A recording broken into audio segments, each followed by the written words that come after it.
Relógio Entrevista está no ar. Vamos nessa! Conectado com você, sintonizado com o mundo, para você que liga, se liga todo dia, o dia todo. Bom, Relógio Entrevista, sempre de segunda a sexta. Meus amados, ontem foi o Dia Mundial do Ceratocone. Mas você sabe do que isso se trata? Nem eu. Já ouviu falar ao menos alguma vez? Também não, né? Porque eu nunca soube, aliás, nem soube que essa palavra já existia, gente. Pois é, e para falar mais sobre esse assunto, esse tema, né, tão importante, e conscientizar aí os nossos ouvintes sobre esse assunto, eu vou conversar agora com o oftalmologista Dr. Caio Regatieri. Doutor Caio, mais uma vez, muito obrigado, tá? Em nome de toda a família Rádio Relógio, olá! Bom dia, doutor! Olá, amigos da Rádio Relógio do Rio de Janeiro. É muito bom estar aqui com vocês e poder conversar um pouquinho mais sobre o ceratocone hoje. Opa, obrigado aí por essa recepção mais uma vez, em nome de toda a produção e do nosso gestor Kleber Ribeiro. Doutor, já trazendo aqui a primeira pergunta, por gentileza, explica para os nossos ouvintes o que é o ceratocone, quais os sintomas, as causas, o que ela faz aí com a nossa visão, por favor.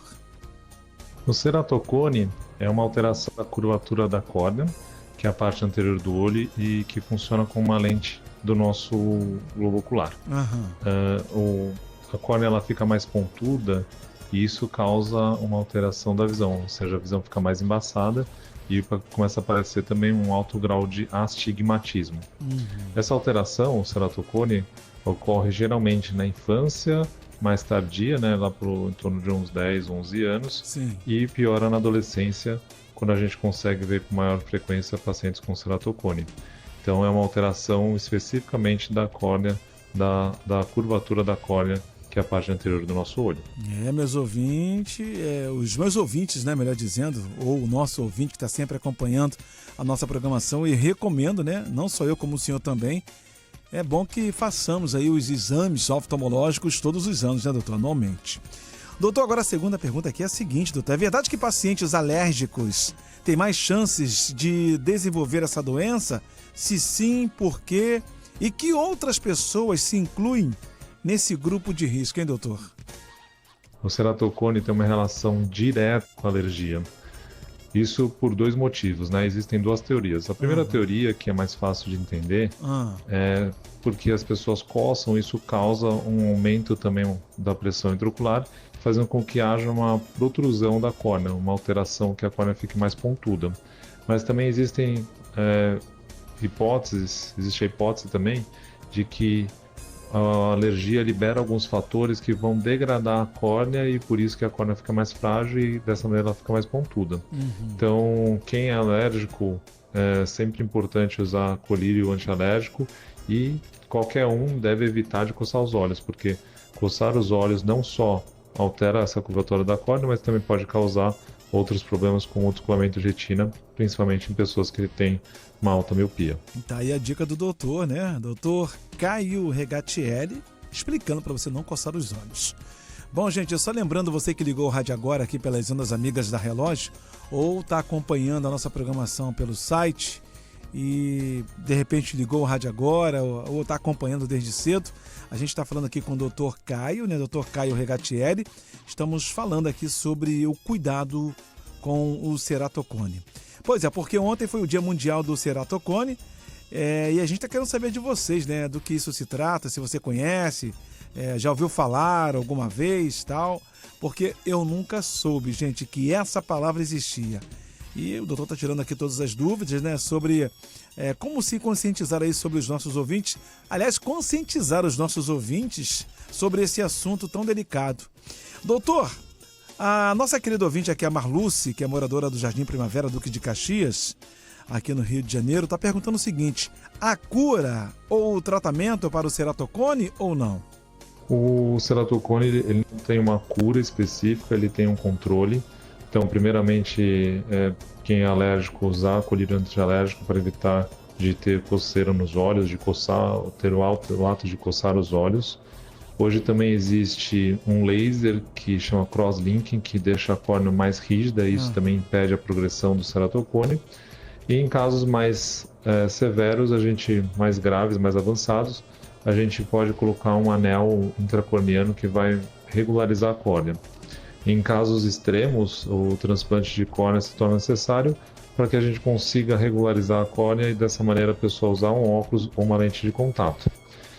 Mas infelizmente não existe uma cura, mas existem esses controles que a gente consegue fazer aí ao longo da vida. Tá certo, tá aí o recado do nosso querido doutor Caio Regatieri. Agora, doutor, uma outra dúvida muito importante, né? Não só eu, como todos os nossos ouvintes. E mais uma vez quero agradecer o carinho da nossa querida ouvinte, a Marluce. Obrigado, tá, Marluce? Deus abençoe, querida. E o que pode acontecer, doutor, se a pessoa não tratar esse problema? Aí é uma dúvida muito importante. Eu acho que todos nós queremos tirar, né? Por favor. Se a pessoa não trata o ceratocone, o ceratocone vai evoluindo com o tempo, a ponto de que muitas vezes a gente não consegue adaptar uma lente de contato nem utilizar o óculos. E aí, nesses casos mais extremos, o transplante de córnea se torna necessário para que a gente consiga fazer uma boa reabilitação visual. Certo. Doutor, agora para fechar, há formas de se prevenir contra essa doença? Se sim, como? Por favor. A única maneira que a gente tem de prevenir o ceratocone é evitar de coçar os olhos. Obviamente não é que todo mundo que coça o olho vai ter ceratocone. Sim. Então tem uma predisposição genética e associada com esse fator ambiental que seria o ato de coçar os olhos. Então isso daí acho que é algo importante. Quem tem um parente com ceratocone tem mais chance de ter ceratocone, então os cuidados precoces e o diagnóstico precoce do ceratocone também pode ajudar. Sim. Porque como eu falei anteriormente, existe um laser que é o crosslinking que pode evitar que o ceratocone progrida e avance para um estágio que necessite de fazer transplante de córnea. Então, consultas regulares no oftalmologista para poder identificar o ceratocone, principalmente quem tem parente com ceratocone que tem maior risco de desenvolver esse abaulamento da córnea, é fundamental para que a gente consiga fazer um diagnóstico precoce e instituir tratamentos ou controles regulares e evitar que o ceratocone tenha uma progressão acentuada. Certo. Obrigado, hein, doutor?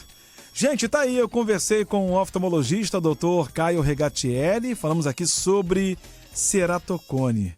Doutor, suas considerações finais, por favor. Muito obrigado pelo convite dos amigos da Rádio Relógio do Rio de Janeiro. Sim. Fico à disposição para poder responder mais questões. E o meu Instagram é @caio.regatieri. Estou à disposição também para poder contribuir e quem tiver mais questão, mais dúvida, pode me procurar no Instagram que eu respondo. Muito obrigado a todos. Ok, doutor. E eu quem agradeço em nome de toda a família Rádio Relógio, mais uma vez, com certeza, o nosso gestor Kleber Ribeiro também está agradecendo. Muito obrigado aí pela sua participação. Tenha um bom dia, tá, doutor? E até a próxima. Gente, lembrando, hein, quem ficou interessado, quer ouvir de novo, ouvir só uma parte, essa entrevista ficará disponível a partir de amanhã em formato de podcast nas principais plataformas digitais. Essa edição fechou, hein? Amanhã tem mais.